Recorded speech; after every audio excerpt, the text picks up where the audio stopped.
Welcome to Blizzard Fire. We hope this video helps fire up your solution. You start by confirming prerequisites. Check your Windows build and that Directx runtime components are present.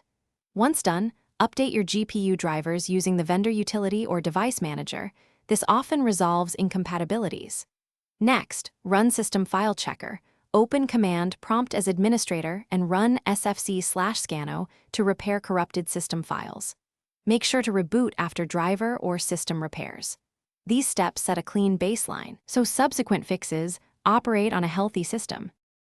Now perform the middle, detailed fixes. Run the Directx end-user runtime web installer to restore any missing DLLs that games expect. After that, verify the game's files through your launcher, Steam or Epic, or run the game's repair install option to replace corrupted assets.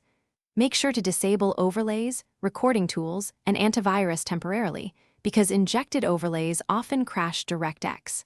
If problems persist, check the event viewer for faulting modules, so you know which DLL or driver to target next. For final steps, perform a clean GPU driver reinstall using display driver uninstaller in safe mode if standard updates failed.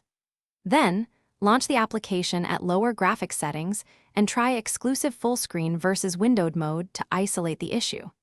Make sure to reboot between major changes. If you still see a Directx error, record the exact error code and check Event Viewer for the faulting module. This is the key troubleshooting tip.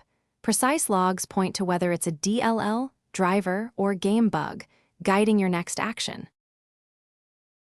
Thanks for watching. If you found this helpful, don't forget to like and subscribe.